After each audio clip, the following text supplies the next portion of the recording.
Greetings, everyone. I'm excited to welcome Austin Carroll, founder and CEO at Warrant. Austin, welcome to the show. Hi, Ben. Thank you so much for having me. Yeah, great to have you here. Let's kick things off. Tell us a little bit about your background. Yeah, absolutely. So, right now, I'm the CEO and founder of Warrant, as you just said. But before that, I spent many years in marketing in financial services. So, I started out my career in financial services at Capital One, where I was a product manager, got to hit ship on a lot of really fun things like Capital One travel. Then went over to the startups space, was really early at Mercury. I was their first product hire, their first product marketing hire. So that was a really interesting experience. Launched the IO credit card there. And then went over to Brex, joined Brex 2 weeks before the collapse of Silicon Valley Bank as the head of banking marketing, which was what was supposed to be a very chill job, but ended up being, a really important role in shaping, how Brex was able to really solve the problems of a lot of the customers coming from SVB. We went from, I think, 3 billion to 7 billion assets under management in less than a year. And I was the sole marketer on that product. So really exciting. And then founded Warrant this past July. So we're almost coming up on a year. Okay, so really interesting journey, some interesting companies there, a big one, Capital One. And so with Warrant, somewhere in that journey, is that where you came up with the idea of Warrant? Exactly. So there were a couple times in that journey that I was like, oh, someone's got to solve this problem. The first was at Capital One, like everything needs, a lot of different levels of approval. And we were working on, premier products for them, like Capital One Travel. These were getting approved by like the CEO of Capital One. So like these approval processes were really long and it was really hard to keep track of where in the approval process they were. Were we going to hit our deadlines? The second was at Mercury. I launched Mercury's credit card. We'd never done a credit card. We were a neobank platform.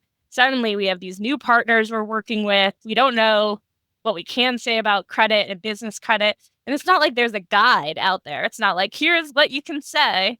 It's kind of like something that you have to learn through like this tribal knowledge and trial and error, which is really not how you should be doing regulated marketing, but it's how people have been doing it for the last 30 years. And then I went to Brex, and of course, the collapse of Silicon Valley Bank. Suddenly, everyone that touched Brex business account marketing was in a Zoom meeting for 72 hours. I don't know if people know this, but we had to get communications out to the public as fast as possible, had to ensure our customers that everything was fine, had to, let prospectives know what we offered in terms of FDIC insurance. But there was no way to like be like, hey, Joe, check this out, and then get that approved in a fast way. We had to all be in one room talking about what we can say, we can't say, and shipping it out. And I was like, oh, there's got to be a technology out there that does the compliance review and the approval process for you.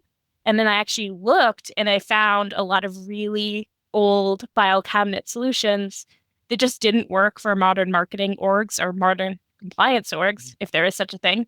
Hopefully there is soon. So that's really what sparked the idea for Warrant. Yeah, that's interesting. So that's perfect timing. So yeah, let's talk about Warrant. So Yeah. what products and or services does Warrant offer? Yeah, absolutely. So Warrant is an AI platform, as everything is nowadays. But what we do is we check marketing materials for compliance with federal, state, and local regulations. So what that means is, say you were doing a billboard for a life insurance product in, okay, say you were doing a billboard for a life insurance product in California, you could upload that to our platform and we'll automatically check those regulations, let you know, hey, you're using a bag of money on this billboard. That's restrictive imagery. Hey, you're saying you're guaranteed a payout. That's a guarantee. Don't do that. So it checks it against both the regulations themselves and then a library of best practices that the best, marketers in that industry use. Okay, so that's super clear value proposition and really interesting as a consumer when you see these commercials, you don't even really think about it, like the compliance behind the scenes. I interviewed another founder that was doing the same thing, but for pharmaceuticals, for drugs, which are also Yes. heavily regulated, and you don't even think about that. So, yeah, really interesting. So, who who actually, with the compliance, you mentioned federal, state, local, but at the federal level, is there someone that oversees like what, say, Mercury, Capital One can say in these advertisements? Yes. So the fun part about being in the United States is just to give you a comparison. So we have almost 1,000 regulatory policies in our platform. We only support mortgage, insurance, and financial services. So like those are three industries, and we have almost 1,000 regulations in our platform that apply to the marketing of those industries. In Canada, we have 49. So it really shows you like we are we have a really fragmented regulatory environment in this country. Like if you're doing a consumer credit card, for instance, you hypothetically have the Consumer Financial Protection Bureau. We don't know what's happening with that. You also have the FTC. Maybe you're marketing to a controlled class like veterans. Okay, now you have Veteran Affairs. You have the state that your customers are in, the state that your partner bank that's issuing the card is in. You have to worry about all of these different regulations. So it's extremely fragmented. And to think that people have been doing this by hand for years, they have been tracking these regulatory changes and then reviewing, up to 50-page, PDFs. Like I'm sure you've seen those when you go to open a checking account at like Mhm. Wells Fargo. They've been reviewing these by hand, and that's why Wells Fargo, for instance, you see huge fines every single year at these big companies. They have hundreds of people working on marketing compliance, yet they can't even do it that well by hand. And then you're Mhm. expecting smaller fintechs to be able to figure this out. So that's why I really wanted to create Warrant. Yeah, and making the value prop super clear. And so you said like, so obviously your niche is your industries, your ICP mortgage. You said mortgage, life insurance, banking, or financial services. And then what about company size? Is this for like the small marketing teams, or could I be a Capital One global corp, using your platform? Yeah, so we are in talks with some larger enterprises. I would say right now we probably skew more on the smaller companies and mid-market. They just don't have the resources of these larger institutions. They can't throw 100 compliance officers at a campaign that they're doing. So I would say that that's probably, our best fit, but we've talked to most enterprises at this point because it is a problem for them as well. Like you just can't do this by hand. It's impossible. Yeah. Yeah, no, makes sense. And so just quickly, like the big enterprises, are they just throwing a bunch of bodies at this to do that compliance versus having like your platform or some sort of automation helping them here? Exactly. So I would say our biggest competitor is increasing headcount. Yeah. But as I'm sure you know, and you've talked to many other founders, increasing headcount increases complexity. So you're actually making reviews and approval processes much longer than shorter. So that's typically what they find out. So I would say most people that choose that route typically come back to us a couple Oh, months. yeah. Yeah. Okay. Well, I love it. I love it. Yeah. I mean, it's really clear of what you're trying to solve there. So it seems like the big guys will get on board here soon. So, some stats and figures here. So what year did you found Warrant? We're founded in 2024. Okay. Oh, so it's pretty recent.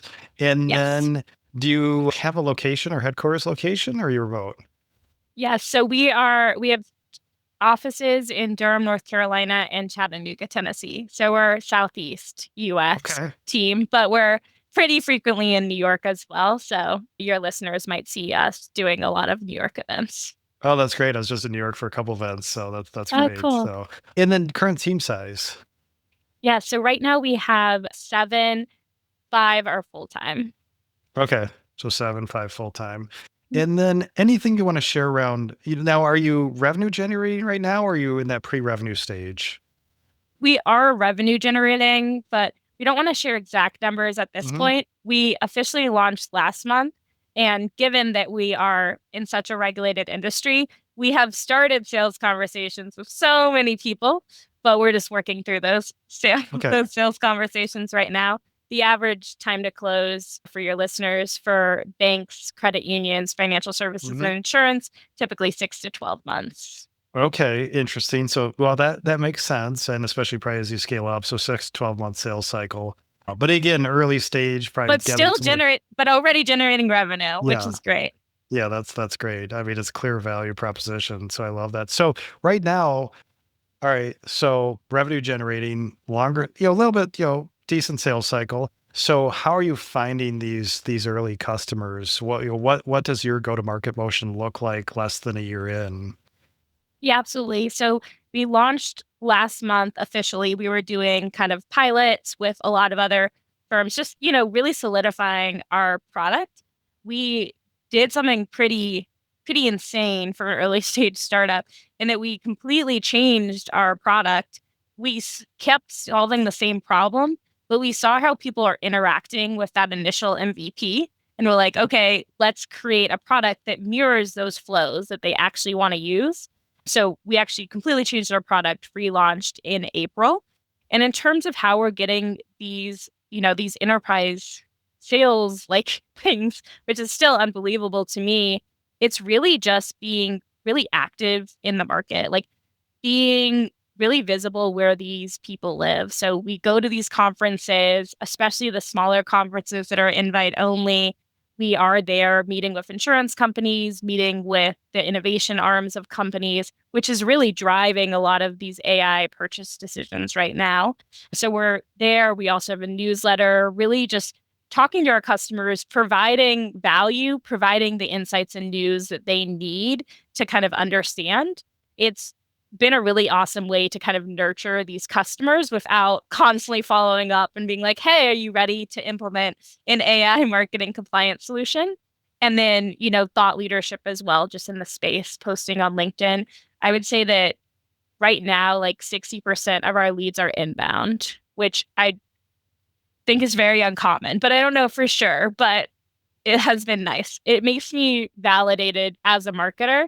Every marketer wants to start their own company and they're like, can I market something that has no brand guidance, or was everything based on the brands that I was working for? So I am happy that our launch went well and this is happening, because that was a huge part of my investing journey. Is I would go to investors and say, bet on me, I'm a marketer. So I'm really glad that that worked out, because otherwise wouldn't be great. Yeah, that's great. And I love that, right? It's like, and you hear that, but it has to be repeated is be visible where these people live, where they hang out, so you can get in front of them. And then who knows? I don't know if 60% inbound is normal right now, but that seems like a great thing to have right now. So yeah, that's great. And speaking kind of investors or fundraising, let's switch over to the Yeah. fundraising side. How much capital have you raised to date? We've raised 720,000. Okay, so it looks like in that release, 720K, I think, pre-seed round. Yeah, You know, pre-seed. And then did you know out of the gate when you founded Warrant that you were going to raise eventually? I think we always knew we would raise. I think, like, at the end of the day, we have this extreme vision that right now we're talking about marketing compliance in terms of financial services. And, you've talked to another founder that is thinking about it in terms of Mm. pharmaceuticals. I really think that, like, every single company needs marketing compliance tools and approval tools. Like, the regulations are getting crazy. Is reading the news. It's really hard to keep up with. And there is no single source of truth that's shared between marketing, legal, compliance today. Like, I don't even know what I did last year, let alone like 2 years ago, 3 years ago. And that data is super important for AI if we're going to start generating marketing material, especially hopefully generating it in a compliant way. So I think, like, with this AI boom, we're going to need something checking the compliance and something keeping track of what we're doing. And I think Warren is positioning itself to be that. And with that horizontal play comes the makes VC a lot more necessary Mm, than if yeah. we were just doing a pure vertical play, Mm, in which case we probably wouldn't need to raise. yeah. And then in because you were just founded last year and then had, recently relaunched. So Yeah. where in the timeline did this come up? Did the raise happen? And then were there certain things happening or signals or traction that you were seeing that you felt confident that you could raise a pre-seed? I think as anyone that has raised a pre-seed, particularly female founders, I think you just have this innate confidence in yourself that you can do it and that you'll struggle through that adversity, because it's really difficult to raise a pre-seed right now. We mostly concentrated our pre-seed around the holidays, which was like not a good idea. It's very similar to like 1,000 breakups over over the holidays. I don't know why we did that. It just kind of worked with our timeline and where we were as a company. We didn't raise until we had a product out in market with pilot customers, and we could see that this was really something that was generating, a return for those pilot customers. So that's when we kind of decided to raise. And in that, at around the same time is when we decided to redesign the product. So I raised without a CTO, redesigning the product, solo female founder, in an industry with long sales cycles. So I'm not sure how I raised exactly, but I think it's all about when you're raising as a founder, communicating that big vision, having those unique insights. And I think, it's really important to know at least one of the industries that you're going after, because that just made introductions, finding those pilot customers a lot easier. Yeah. So you had obviously deep expertise in financial services and banking. And then, so it sounds like that initial traction that you just saw like a return or some sort of traction with your initial pilot customers, which made you feel comfortable with then going to investors. So, and then fundraising lesson learned sound like don't raise over the holidays or near the holidays. But what else, for the founder community and maybe even especially the female founder community, any lessons learned in that process that you'd like to share? I think overall in fundraising and also just being an entrepreneur, there's a lot of newsletters, like news out there. There's a lot of, videos and trainings and books, and they tell you how to do things in a certain way. And same with meeting with VCs. You'll get on some meetings with VCs. They're like, oh, let's run through the deck and things like that. I think at the end of the day, what being an entrepreneur is about is playing to your strengths. Like, this is not a time to learn how to play some other things. So for instance, with me, what I learned is I would go into VC meetings. I would let them dictate the meeting. We would run through decks and things like that. But I'm not that strong running through a deck. That's just not, I'm really starting to learn sales, but that's not my strong suit. I come from a marketing background. I'm way better at storytelling when I'm talking to someone versus trying to read and structure a conversation around a deck. So I think by making that subtle change in the fundraising process, really having a conversation, understanding concerns, and then being able to say, this is my overall vision, I think that was a lot stronger. And honestly, at the pre-seed stage, it's controversial, but our deck was beautiful and all, but are we really talking about TAM? 10% of financial institutions have started to implement AI. 10%. We have no idea what the TAM is going to be.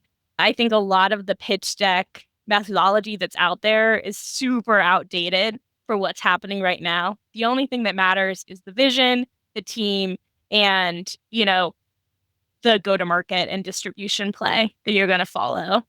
Because everything else, it's who knows, your product could change completely, your customers could change completely. And we're seeing that happen a lot faster than it used to because you have all of this data you never had access to before.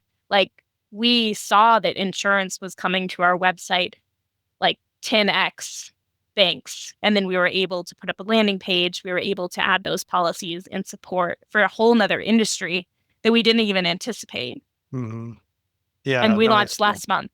Yeah. I love that. A lot of things happening fast, it sounds like. So play to your strengths, and then vision, team, go to market, distribution matters a lot in those pre-seed rounds. So yeah, appreciate that insight. And then tell us real quick, pre-seed, we hear once you maybe get, I don't know, Series A, B, some bigger rounds, it can take a while. Some people say, hey, take 6 months, plan 6 months to raise this round. It sounds like maybe this pre-seed round was pretty quick for you.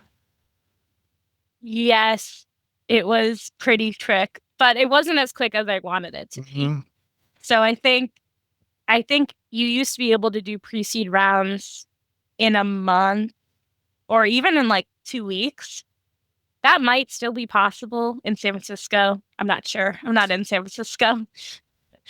But for me, it took 3 months, and I think that was the fastest I've seen recently.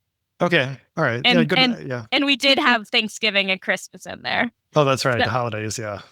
so I think you should have 3 to 6 months right now for any fundraising that you're doing. Okay. It's just Okay. it's really hard because what VCs used to look at is they would look at for pre-seed, they would look at technical feasibility. I just created a Figma style canvas in V0 and sent it to my CTO and said, "Hey, like, do you think we can implement this next week?" So things technical feasibility is no longer a barrier to entry. So they now have to look at the team. Like they really dug into my background. Like they talked to people I don't even know who they talked to. So I think their verification methods are changing to methods that are a lot more time consuming because it's a lot more time consuming to get like 40 people that this founder has worked with to talk to you versus, oh, look at this demo. Hmm. Yeah. Yeah. Well, yeah, appreciate that insight. And then Austin, at this stage of your business, founded 2024, relaunching, getting some revenue generation. Do you have a number or metric that you're focused on right now that's important to help guide the business? Yeah, I mean, I think we look at a lot of different metrics.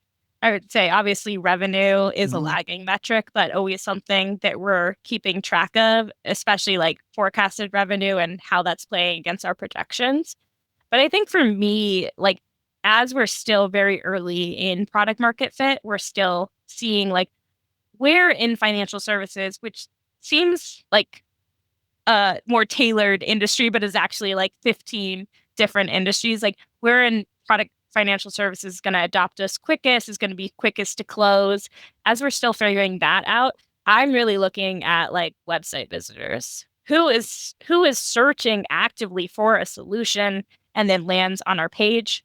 Obviously, you need to optimize your website for both AI and SEO to be able to have that be a metric, but it's definitely my favorite metric right now. We're using Vector, which is like a demystifier of website visitors.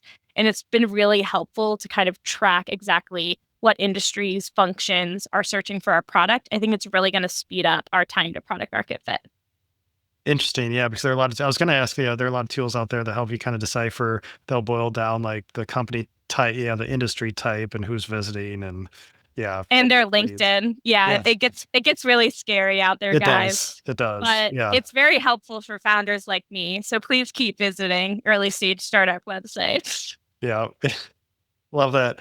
And so appreciate your time and sharing your journey today as we wrap up. Before we kind of wrap up, you mentioned you have a newsletter, which sounds really interesting. So tell us real quick about that newsletter. Yeah, absolutely. So we send it out every Tuesday around 5 p.m. It's basically a look at who got in trouble this week for misleading marketing, any recent sanctions, any lawsuits. So it's really fun from that perspective. And we also track regulations that are changing in the marketing sphere. So for instance, if FTC is going after people for, you know, influencer testimonial videos, that is all within the newsletter as well. So it's a really good way for marketers, founders, and people really interested in kind of that go to market space to keep up to date on how to remain on the right side of the law, as I always like to say. Yeah, yeah, that sounds interesting. Yeah, I think every marketer should sign up for that newsletter. Sounds like an interesting insight. So one last question, Austin, before we wrap up. So what's coming up next? A lot has happened, in the past, 12 months. So what's on deck for Warrant? I think in terms of we're continuing to build out our compliance platform. It's obviously really important to make sure that we have a total compliance platform, such as plug and play.